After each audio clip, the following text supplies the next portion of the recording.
No Saber Direito desta semana, o curso é sobre direito processual civil. O tema é o procedimento comum. São abordados os requisitos, fatos e fundamentos jurídicos da petição inicial, o valor da causa, contestação, artigos na legislação e efeitos da revelia e da réplica. As aulas são com a professora Tâmila da Cruz Nunes.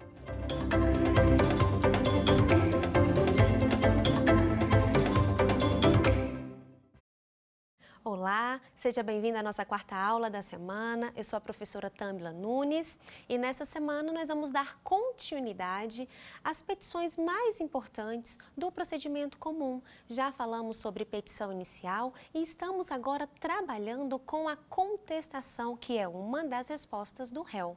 Na aula anterior, nós trabalhamos com a análise das defesas processuais, as preliminares, previstas no artigo 337 do Código de Processo Civil.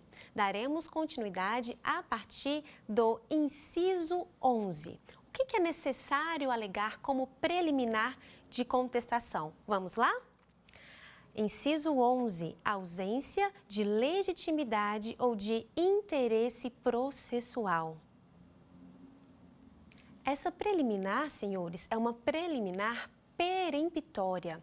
Legitimidade e interesse são condições da ação ou pressupostos de admissibilidade. E quando nós estivermos diante de algum equívoco, de algum vício no que tange à legitimidade e ao interesse, este equívoco deve ser alegado como preliminar de contestação.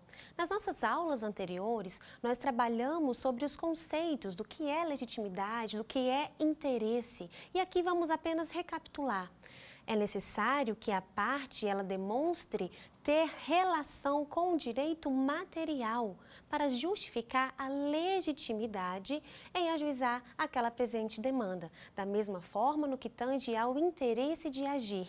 E aqui, quanto ao interesse de agir, é fundamental que nós possamos lembrar daquele tripé: necessidade, utilidade e adequação. Então, quando nós estivermos diante de algum vício no que tange a esses pressupostos ou condições da ação, deve ser alegado como preliminar. E a doutrina majoritária estabelece e aplica a teoria da asserção, em que tanto a legitimidade quanto o interesse, eles devem ser considerados de forma abstrata, analisados de forma abstrata, no sentido de que é necessário considerá-los como presunção de veracidade, tanto a legitimidade quanto o interesse, na análise da preliminar da contestação. No que tange a esse aspecto, diante do vício ou da ausência da legitimidade ou do interesse, nós temos dois dispositivos que precisam ser analisados: os artigos 338 e 339 do Código de Processo Civil. Mas antes de nós trabalharmos com essa sistemática implementada pelo novo Código de 2015, é importante ressaltar que, antes, sob a égide do Código de Processo Civil de 1973, nós tínhamos como espécie de intervenção de terceiros a nomeação à autoria. Se você observar os dispositivos hoje que tratam de intervenção de terceiros, nós não temos mais a nomeação à autoria. Mas, na verdade, não houve a extinção. Nós temos a previsão aqui no artigo 338 e 339. Então, quando nós estivermos diante desse vício, a ausência de legitimidade e interesse de agir, o réu, sabendo quem deve figurar no polo passivo da ação, deve indicar ao juízo o réu que deveria ali estar. Perceba que ele deve fazer essa informação se ele souber quem é o responsável, sob pena de pagamento de despesas e indenização. Depois você acompanha no seu Código de Processo, nos artigos 338 e 339, e aqui eu vou explanar qual é a sistemática aplicada. Quando o réu, sabendo que ele não é legítimo para figurar no polo passivo da ação e conhecendo quem deveria ali estar, ele deve indicar ao juízo. Quando o réu indica aquela pessoa responsável, e é aqui por isso que nós trabalhamos com a espécie, né, modalidade de nomeação à autoria, a extinta nomeação à autoria como intervenção de terceiros, o réu indica quem deveria figurar no polo passivo da ação. Uma vez que ele indica, caberá ao autor decidir as consequências, o que ocorrerá ali no que tange à alteração do polo passivo da ação. Ao autor caberá acolher a alegação do réu originário. E aí, neste caso, se o autor opta por excluir o réu originário, aquele indicado vai assumir ali o polo passivo da demanda.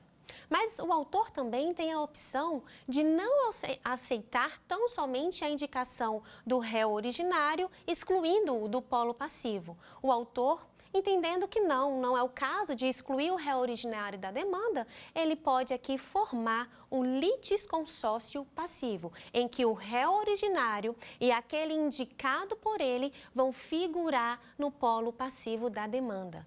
Perceba que não é o juiz que vai aqui intervir nessa escolha, caberá ao autor se manifestar.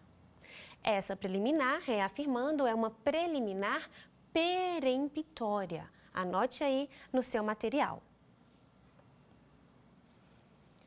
Teremos que trabalhar também com o inciso 12 do artigo 337, que é a nossa próxima preliminar. Quando alegar esta preliminar? Olha só a hipótese. Quando houver falta de caução ou de outra prestação que a lei exige como preliminar. Essa preliminar, senhores, é uma preliminar dilatória. Nós temos aqui alguns exemplos que vão facilitar o seu entendimento. Perceba que o juiz ele não vai extinguir o processo sem resolução do mérito. Na verdade, ele vai abrir um prazo para que aquele vício seja regularizado. O primeiro exemplo que eu trago para a nossa aula de hoje é o artigo 968, que trata da ação rescisória. Para se ajuizar uma ação rescisória, existe um requisito importantíssimo, que é o levantamento de 5% com base no valor da causa. Este requisito, ele é importantíssimo e deve ser atendido pelo autor na ação rescisória. Caso esse valor, essa caução não seja prestada, o juiz deverá oportunizar a parte para que levante esse valor. Portanto, nós estamos a tratar de uma preliminar que é dilatória. Um outro exemplo interessante diz respeito às ações possessórias. Antes do juiz deferir uma liminar em uma ação possessória, ele pode sim fixar uma caução para que a parte levante esse valor, para que haja uma proteção quanto à decisão do juiz, para que a parte que será ali prejudicada com o deferimento daquela liminar, ela esteja garantida pelaquela caução prestada. E um outro exemplo que nós podemos citar é no caso da tutela antecipada, lá do artigo 300. Não só tutela antecipada, tutela cautelar também, tutelas provisórias como um todo. No artigo 300, no parágrafo 1º, nós temos a previsão também de o juiz fixar um valor, uma caução que deve ser prestada pela parte para que assim ele possa deferir a tutela provisória. Esses mecanismos devem ser observados pela parte autora no momento do ajuizamento da ação. Caso ela não o faça e o réu percebendo, ele deverá alegar como preliminar de contestação. E a consequência é, o juiz abrirá um prazo para que esse vício seja sanado. Vamos agora à análise do nosso último inciso do artigo 337, que trata das preliminares. Olha só o que diz o inciso 13. Deveremos alegar como preliminar quando houver indevida concessão do benefício de gratuidade de justiça. Essa preliminar, senhores, também é uma preliminar dilatória. Olha só. O autor, na inicial, ele tem a opção, Ele tem a opção de requerer ao juiz os benefícios da gratuidade de justiça, como nós estudamos nas nossas primeiras aulas. O juiz, entendendo ali que de fato aquela parte é hipossuficiente, ele deferirá os benefícios da gratuidade de justiça. Mas o réu, sabendo que a parte autora não é hipossuficiente, ele poderá contestar, impugnar essa informação e esse benefício prestado ao autor. De que forma? Por meio da contestação, por meio de uma preliminar prevista aqui no 337, inciso 13. Aqui é muito importante saber que é uma preliminar dilatória, porque o juiz, quando o réu alegar essa questão, ele não vai extinguir o processo sem resolução do mérito, não. O que o juiz vai fazer? Comprovada ali que de fato a parte autora não é hipossuficiente, não faz jus aos benefícios da gratuidade de justiça, o juiz revogará o benefício concedido e determinará que o autor arque com as custas processuais. Essa consequência, senhores, está prevista no artigo 100 do Código de Processo Civil, tanto no caput quanto no seu parágrafo único. É importante também alegar que essa questão da impugnação à gratuidade de justiça, ela pode ocorrer não somente como preliminar de contestação, até porque nós estudamos em aulas anteriores que é possível também alegar em qualquer tempo do processo e requerer a gratuidade de justiça. No caso de comprovada má-fé da parte, o juiz ainda condenará a parte autora ao décuplo das custas processuais a título de multa que será revestido em favor da Fazenda Pública. Como então comprovar que a parte autora não faz jus aos benefícios da gratuidade de justiça? Senhores, aqui é necessário observar as provas, que devem ser produzidas. Por exemplo, às vezes a parte alega ali, demonstra nos autos do processo que aufere um valor X, porque está assinado ali na sua carteira de trabalho. Mas, na verdade, para além do que está ali previsto, ela recebe um valor muito maior e vive de acordo com esse valor que ela de fato aufere.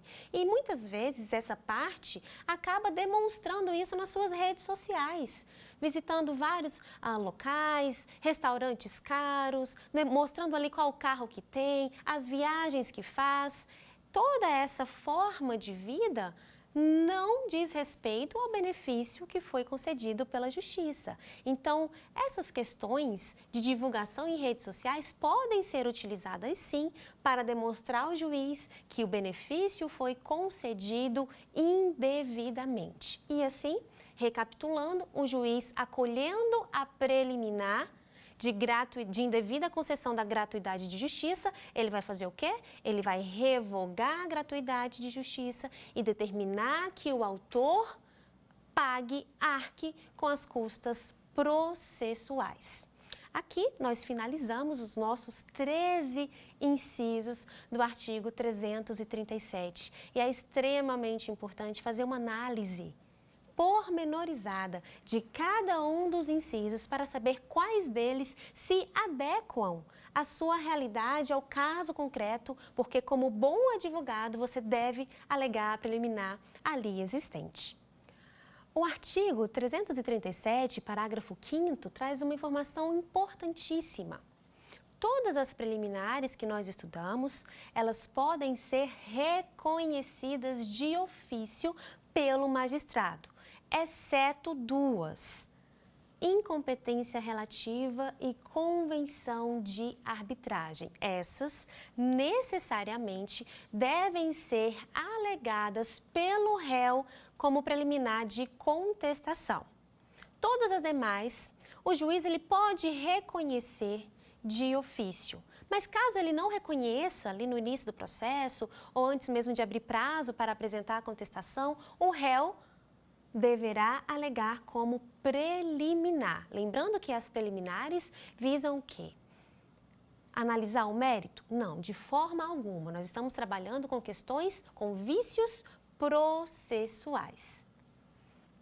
Um ponto de destaque que eu gostaria de chamar a atenção dos senhores é o que muitas pessoas acabam confundindo quando nós estudamos preliminares ou prejudiciais de mérito. Muitos acabam interpretando a prescrição e a decadência como preliminar e acaba alegando ali dentro do rol das preliminares, dentro da sua contestação. Este é um grande equívoco que não pode ocorrer. Preliminares dizem respeito a vícios processuais e eles estão expressos no artigo 337 do Código de Processo Civil. Já a decadência, a prescrição dizem respeito ao mérito. Quando o juiz acolhe a prescrição, acolhe a decadência, ele resolverá o mérito nos termos do artigo 487, inciso 2º do Código de Processo Civil. Então, dessa forma, cuidado para você não trabalhar com prescrição, decadência, dentro daquele subtítulo chamado de preliminares. Primeiro você aborda as preliminares existentes no seu caso concreto.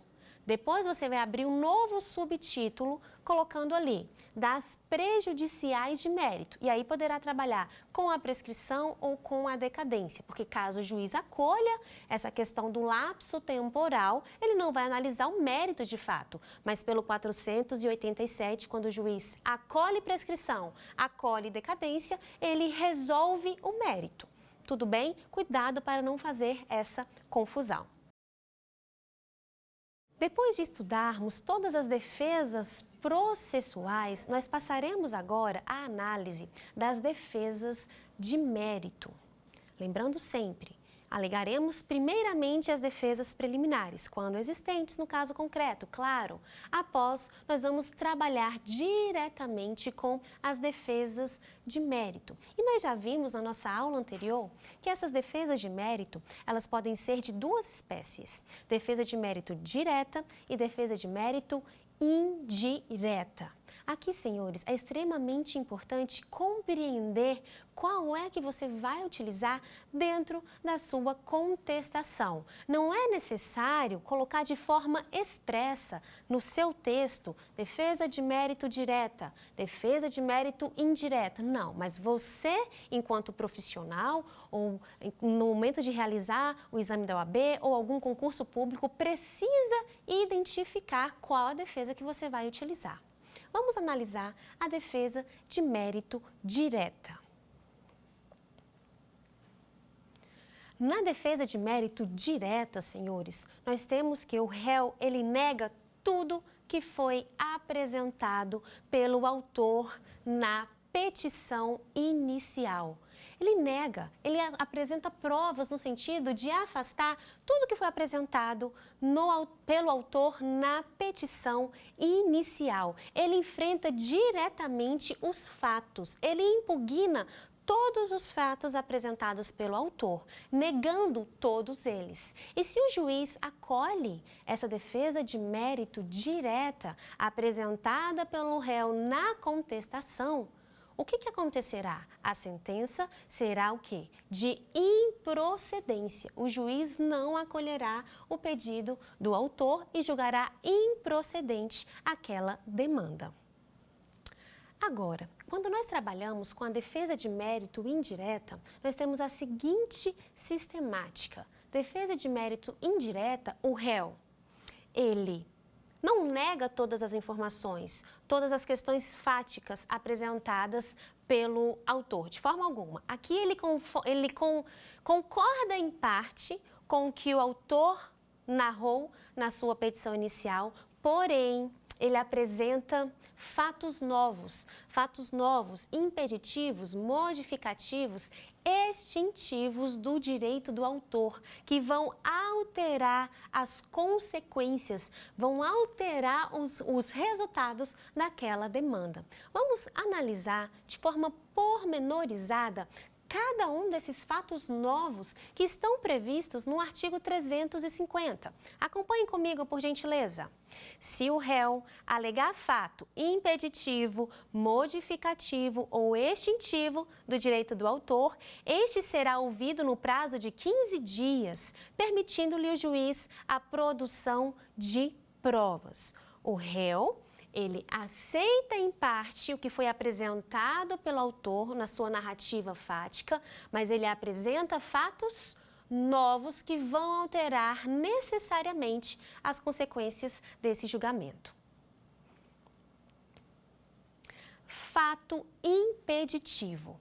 Aqui, senhores, o réu ele vai apresentar um fato novo que é anterior ou simultâneo ao fato constitutivo do direito do autor, que impedirá que este gere os seus efeitos. Aqui nós teremos, na verdade, um efeito negativo sobre esse fato que o réu apresentou no que tange ao fato alegado pelo autor. E a consequência é a anulação. Vamos imaginar aqui o seguinte exemplo de que um contrato foi firmado mediante uma coação moral irresistível. Vamos imaginar então que A firma um contrato com B, só que fala, olha, você vai aqui comprar este imóvel, então um contrato de compra e venda de um bem imóvel, e fala, se você não comprar por este valor, assinar este contrato, eu vou ferir a sua mãe, um ente familiar seu. Uma coação moral irresistível. B acaba ali assinando aquele contrato, porém mediante uma coação moral irresistível. Lá na frente, se B deixa de adimplir uma das parcelas deste contrato de compra e venda do bem imóvel, e o autor, no caso, ajuiza a ação cobrando estes valores, o que vai acontecer? O réu, B, ele vai apresentar em contestação uma defesa de mérito indireta. Ele vai afirmar, sim, é verdade, excelência, eu assinei esse contrato. No entanto, quando eu assinei, eu somente assinei em razão da coação moral irresistível, em razão da ameaça que foi feita por A. Dessa forma, o juiz, ao acolher esse fato impeditivo apresentado pelo réu, desde que devidamente comprovado, a consequência é o julgamento de parcial procedência. Todas aquelas questões que envolvem as nulidades e as anulabilidades dos atos jurídicos dos artigos 104 a 165 do Código Civil, quando alegados em defesa de mérito na contestação, estarão aqui dentro do rol dos fatos impeditivos. Fato modificativo. Neste aqui, senhores, o réu ele vai apresentar um fato que é posterior ao fato constitutivo do direito do autor. A ideia é que este fato apresentado pelo réu, ele trabalhará diretamente na relação de direito material, modificando subjetiva ou objetivamente o resultado da demanda. Vamos pensar, então, na possibilidade de parcelamento da dívida. A ajuização em face de B. B é o réu. Aqui ajuiza uma ação de cobrança, por exemplo. E B, ele se manifesta por meio de uma contestação, por meio de uma defesa de mérito indireta e alega, realmente, de fato, eu assumi esse compromisso, eu estou inadimplente, porém, nós fizemos um acordo e houve o parcelamento da dívida. Está aqui a prova disso. Perceba que o réu ele concorda em parte, mas ele apresenta um fato que é modificativo do direito do autor. No caso, o parcelamento da dívida. E a consequência, senhores, neste caso também, é o julgamento de parcial procedência. Nós podemos também aqui exemplificar a cessão de direito, a novação, a compensação, todos eles dentro desse fato modificativo. Por fim, nós temos o fato extintivo. E aqui, tal qual no fato modificativo, o réu alega um fato que é posterior ao fato constitutivo do direito do autor. Mas a consequência aqui, senhores, não é, se acolhida essa tese de mérito, não é um julgamento de parcial procedência. Se o juiz acolhe, na verdade, a tese do réu, uma tese de mérito que trabalha com o fato extintivo, o juiz vai julgar improcedente o pedido do autor. Vamos imaginar então que o réu, na contestação, alegue o pagamento da dívida. Excelência, realmente, eu devia esse valor, mas eu já efetuei o pagamento, está aqui o comprovante. É um fato extintivo. O réu pode alegar também a prescrição. Também será considerado como um fato extintivo. O juiz, ao acolher a tese, julgará improcedente o pedido autoral. Então, muito cuidado aqui. Nós trabalhamos com defesas de mérito direta, quando o réu nega tudo que foi apresentado pelo autor na sua petição inicial, e defesas de mérito indiretas, sobre essas três perspectivas. Quando o réu alega um fato modificativo, impeditivo ou extintivo do direito do autor. Muita atenção para a consequência de cada um desses fatos alegados pelo réu na sua contestação. É importante saber e identificar, na verdade, que a causa de pedir na petição inicial, que nós já estudamos nas aulas anteriores, ela está relacionada à causa de resistir na contestação. Senhores, é extremamente importante impugnar cada uma das teses apresentadas pelo autor na sua petição inicial. Nós já estudamos a aplicação deste princípio e eu ressalto aqui a importância, porque senão nós teremos algumas consequências que já trabalharemos com elas. Além das defesas que nós vimos até agora, defesas processuais preliminares do artigo 337 do Código de Processo Civil e também as defesas de mérito direta e indireta, o réu pode também se valer da alegação de intervenção de terceiros. E essa alegação, senhores, deve ocorrer na contestação sob pena de preclusão. Nós temos a denunciação à lide, o chamamento ao processo, o incidente de desconsideração da personalidade jurídica e o amicus curiae. O réu pode se valer de todas essas modalidades de intervenção de terceiros e deverá alegar na contestação. Nós temos a previsão dessas intervenções de terceiro nos artigos 125 a 138 do Código de Processo Civil. E a finalidade precípua de se alegar a intervenção de terceiros na contestação é fundamentalmente a economia processual. Então, como tese de defesa, nós teremos três hipóteses: defesas processuais, defesas de mérito e também as intervenções de terceiras que o réu pode alegar na sua contestação. Trabalhado com todas as hipóteses de defesas que podem ser alegadas na contestação, é extremamente importante entendermos como que uma contestação ela deve ser produzida, como você deve estruturar a sua contestação. Primeira informação, senhores, que eu apresento aqui é que nós já estudamos a petição inicial de forma pormenorizada e trabalhamos com sua estrutura, que é uma estrutura padrão. Nós iniciamos a petição, qualquer petição, seja inicial, seja contestação, seja uma réplica, seja um recurso.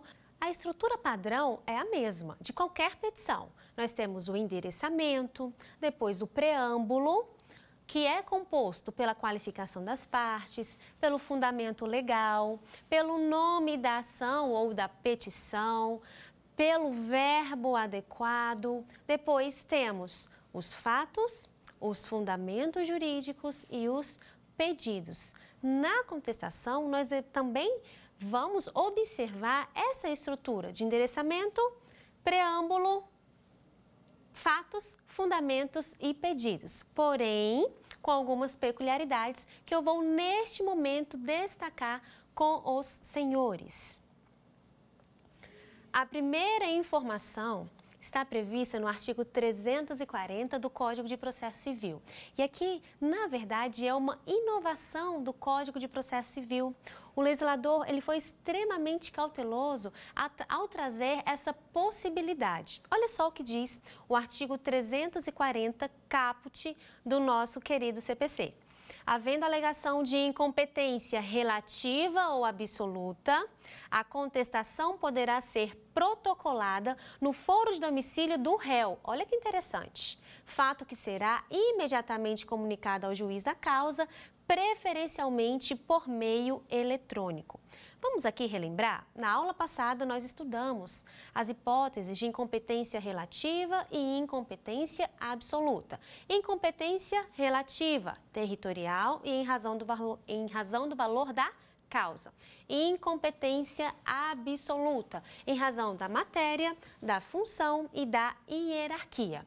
Então, quando o réu for alegar como preliminar de contestação qualquer uma das incompetências, seja a relativa, seja a absoluta, ele tem a opção de endereçar a sua petição, a sua contestação para o foro de seu domicílio ou para o foro que ele entende como o competente. A ação ela está tramitando no juízo A, no foro A, mas o réu entende que aquela ação deve tramitar no foro B. Ele pode endereçar sua contestação, que será protocolizada e distribuída aleatoriamente neste juízo B, que o réu entende como competente, porque ele está alegando a incompetência absoluta ou relativa. Quando o réu opta por esta hipótese, por este instituto, ele deverá obrigatoriamente informar ao juízo da causa que ele apresentou a contestação tempestivamente no foro B. Ele deve fazer isso, este é o procedimento. A partir do momento que o réu informa ao juízo A que ele apresentou a contestação no juízo B, alegando ali a incompetência absoluta ou relativa, se o juízo A, do foro A, já tiver designado uma audiência de conciliação e mediação, que essa é a lógica do nosso procedimento comum, essa audiência será cancelada, ok?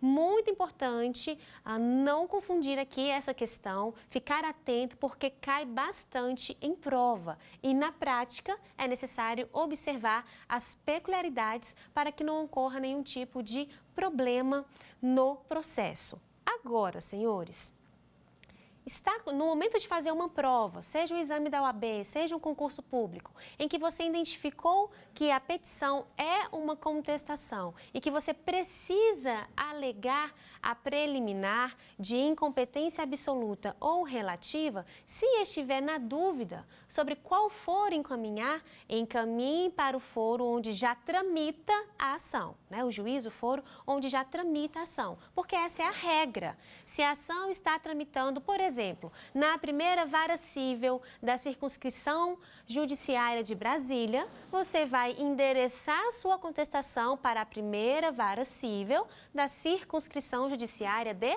Brasília. Mas não pode esquecer da possibilidade do artigo 340. Um outro ponto importante dentro da estrutura da contestação que nós precisamos observar é a epígrafe. Professora, mas o que é a epígrafe? Nada mais é do que a identificação do processo.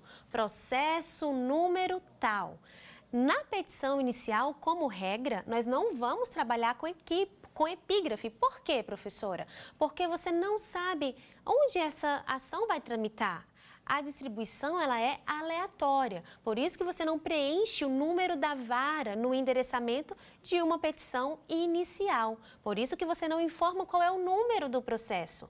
Mas, a partir da petição inicial, todas as demais petições, contestação, réplica, petições simples, recursos, em todas essas petições é necessário apresentar a epígrafe, que é a identificação do número do processo. Por que na petição inicial eu disse que como regra não há a informação da epígrafe? Porque existem petições iniciais que comportarão a necessidade, inclusive, de identificar o número do processo. Exemplo, embargos à execução. Muito embora embargos à execução seja uma resposta do executado à ação de execução, os embargos à execução têm natureza de petição inicial, de ação autônoma. mas ela deve ser distribuída por dependência à ação de execução. Portanto, aqui um exemplo de petição inicial em que é necessário colocar a identificação do processo, que nós chamamos também de epígrafe. A partir da epígrafe, nós temos que trabalhar com o preâmbulo da nossa contestação. Então, todos aqueles requisitos que nós estudamos nas nossas primeiras aulas, que estão previstos no artigo 319, inciso 2º do CPC, que trabalha com a qualificação das partes, nós teremos que fazer aqui também. Na prática, nós costumamos peticionar a partir da petição inicial, neste momento, sem identificar todas as informações da qualificação. Fazemos normalmente assim, o nome do réu, vamos colocar aqui Miguel. Miguel, já devidamente qualificado nos autos do processo em epígrafe. Isso na prática, ok, senhores? Porém, a título de prova, a dica que eu dou é: qualifiquem as partes, desde a nacionalidade até o residente domiciliado, todas aquelas informações do 319, inciso 2º, é fundamental que vocês qualifiquem para demonstrar ao examinador que você tem conhecimento sobre esses requisitos. Um outro detalhe que também vai ser alterado dentro aqui da contestação, do preâmbulo da contestação, é o fundamento legal, o artigo que você vai utilizar. Vamos colocar aqui Miguel, já devidamente qualificado nos autos do processo em epígrafe, vem perante Vossa Excelência, por intermédio de seu advogado, procuração anexa, com endereço profissional situado no local tal, com fundamento no artigo 335 do Código de Processo Civil. E olha a outra diferença: apresentar, oferecer.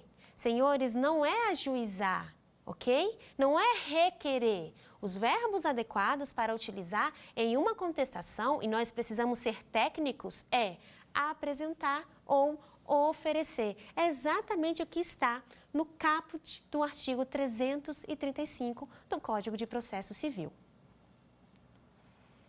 Seguindo com a nossa estrutura, nós já falamos do endereçamento, do preâmbulo com as suas especificações, passamos agora não aos fatos, mas às preliminares de contestação. E tal qual na fundamentação jurídica, senhores, é extremamente importante separar as preliminares em subtítulos. Se você identificou que vai trabalhar ali com 3 preliminares, vamos imaginar aqui a ausência de citação, a incompetência relativa e a indevida concessão da gratuidade de justiça. Trabalhei aqui com algumas preliminares dilatórias. Se você for trabalhar com as 3, separe as 3 em subtítulos. Você vai colocar o título primeiro ali das preliminares ou das defesas processuais. E aí você vai abrir um subtítulo para trabalhar com a primeira preliminar, da ausência de citação. Dentro desta parte da sua contestação, da sua petição, você vai ali abordar todos aqueles argumentos que nós já trabalhamos anteriormente, sem esquecer de colocar a consequência, o artigo específico que apresenta a consequência, identificando se aquela preliminar é dilatória ou peremptória. E assim sucessivamente, sempre separando em subtítulos. Depois que você trabalha com as preliminares, o título das preliminares, se for o caso de trabalhar com prescrição ou decadência, é fundamental que você abra agora um novo título e coloque da prejudicial de mérito. E aí você vai trabalhar com a questão da prescrição, informando as consequências, todos os marcos temporais que levarão à prescrição e requererá ali que o juiz, acolha a sua tese e julgue improcedente o pedido do autor. Lembrando que prejudicial de mérito, senhores, tá? A extinção do processo será com resolução do mérito nos termos do 487, inciso 2º. Trabalhado então com esses 2 tópicos, preliminares, prejudicial de mérito, quando cabível, nós passamos para um terceiro título, que é o mérito dos fundamentos jurídicos. E aqui é o momento em que o réu deverá impugnar de forma especificada todas as teses apresentadas pelo autor na sua petição inicial. E a dica que eu dou aqui também, senhores, se o autor, na sua petição inicial, trabalhou com 3 teses, abrindo aí subtítulos para cada uma das teses, na sua contestação, a fim de impugnar cada uma dessas teses abordadas na petição inicial, abra também subtítulos, impugnando cada uma das teses, para que não ocorra aí o efeito da presunção de veracidade. Depois de trabalharmos com os fundamentos jurídicos, lembrando que a título de prova é a parte que mais pontua, nós devemos passar para os pedidos. E na contestação, senhores, um pouco diferente do que ocorre na petição inicial, nós deveremos aqui requerer ao juiz que ele julgue parcialmente procedente o pedido do autor, quando for o caso, ou que ele julgue totalmente improcedente o pedido do autor. Só essa questão, só esse pedido, de forma alguma. É necessário também fazer aqueles demais pedidos que nós já estudamos, mas é necessário fazer uma análise de quais são cabíveis aqui. A partir do momento que você faz ali o requerimento, o pedido mais importante, que diz respeito ao bem da vida, é necessário requerer também custas e honorários advocatícios, nos termos do artigo 85 do Código de Processo Civil. É necessário requerer, se for o caso, a gratuidade de justiça, nos termos do artigo 98 do Código de Processo Civil, e também o pedido de provas, nos termos do artigo 369. Professora, tenho que trabalhar com o valor da causa na contestação? De forma alguma. Valor da causa, ele é especificado pelo autor na sua petição inicial. Então, finalizou ali com o último pedido, pedido de provas, o requerimento pela produção das provas, você já parte para a finalização da peça. E a título de prova, é neste momento que você poderá acrescentar ali a data, caso o examinador exija que você faça ali o cálculo, né, da data, do prazo processual. Se o examinador não requerer isso, no caso proposto, basta você colocar local, data, advogado e OAB, tão somente.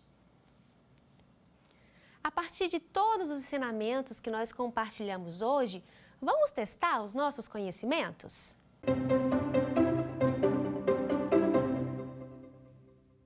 Se estiverem ausentes a legitimidade da parte ou o interesse de agir, mas o réu nada a alegar em contestação, o juiz deve: letra A, dar ao processo curso normal em razão da preclusão.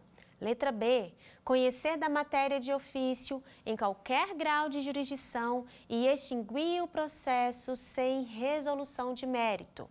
Letra C, conhecer da matéria em qualquer grau de jurisdição, desde que após a alegação do réu, extinguindo-o sem resolução de mérito. Letra D, conhecer da matéria de ofício em qualquer grau de jurisdição e extinguir o processo com resolução de mérito. Então vamos para a nossa resposta correta. Excelente! Alternativa B.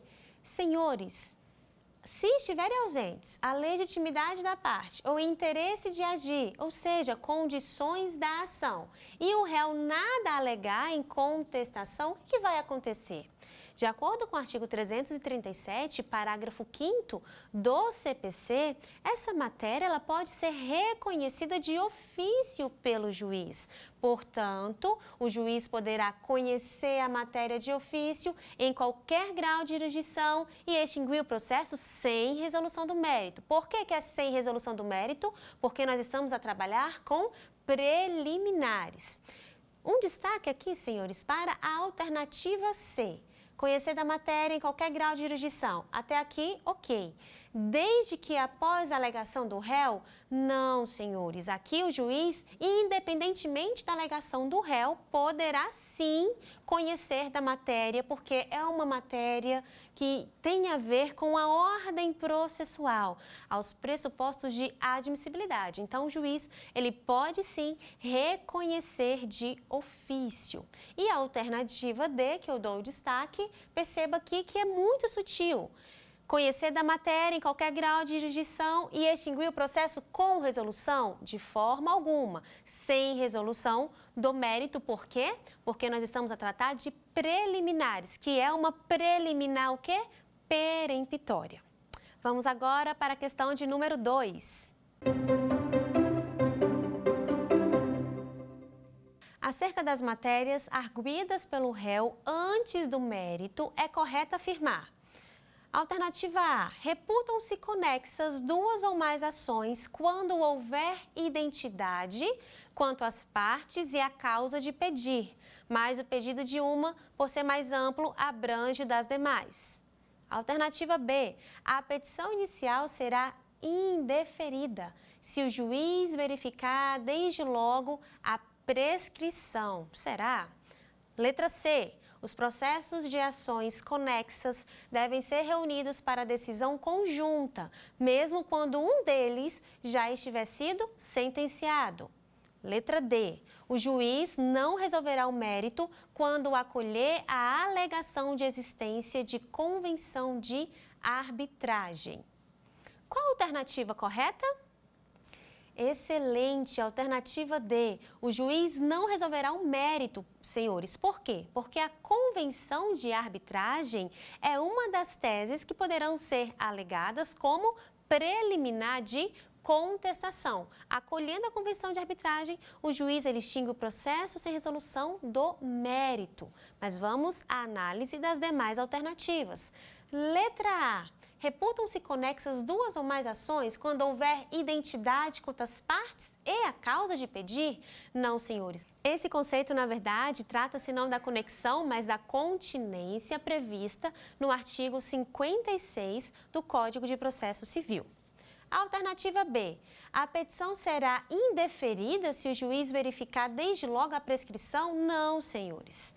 Indeferimento de petição inicial, nós já estudamos. Artigo 330. Aqui não há análise do mérito. O juiz extingue o processo sem resolução do mérito. Quando o juiz reconhece prescrição, ele está analisando o mérito. Então, ele extinguirá o processo com resolução do mérito, nos termos do artigo 487, inciso 2º do Código de Processo Civil. Vamos à nossa terceira questão? Citado em uma ação de cobrança, o réu admitiu em sua contestação a existência do débito, alegando, porém, ter realizado seu pagamento no tempo e modo devidos. Esse argumento constitui: letra A, uma questão preliminar. Letra B, uma questão prejudicial. Letra C, uma defesa direta de mérito. Letra D, uma defesa indireta de mérito. Qual a alternativa correta? Excelente, uma defesa indireta de mérito. Senhores, nós estudamos que o réu ele pode apresentar uma defesa de mérito direta quando ele nega tudo que foi apresentado pelo autor na exordial, ou uma defesa de mérito indireta, quando ele apresenta fatos novos, extintivos, modificativos ou impeditivos do direito do autor. A nossa questão traz aqui a informação de que o réu, ele admitiu a existência do débito, porém ele informou que já havia realizado o pagamento no tempo e modos devidos. Neste caso, nós temos claramente uma defesa de mérito indireta. Por quê? Porque o réu, ele concorda em parte com o que foi apresentado pelo autor, mas ele apresenta um fato, neste caso, extintivo do direito do autor, que é o pagamento da dívida. Bom, durante a nossa aula de hoje, nós continuamos a estudar as preliminares de contestação com todas as suas consequências. Trabalhamos com as defesa de mérito direta, defesa de mérito indireta e trabalhamos também com a estrutura da contestação, com todas as peculiaridades que se distinguem de uma petição inicial, apesar de muito parecido no que tange à estrutura padrão.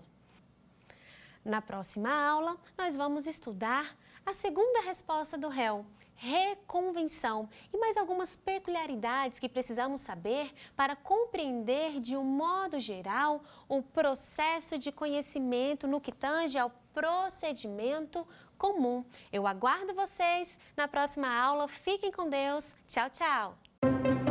Quer dar uma sugestão de tema para os cursos do Saber Direito? Então mande um e-mail para a gente, saberdireito@stf.jus.br, ou entre em contato por WhatsApp. O número é esse que aparece na tela. Você também pode acompanhar as aulas pela internet. Acesse tvjustiça.jus.br ou nosso canal no YouTube, TV Justiça Oficial.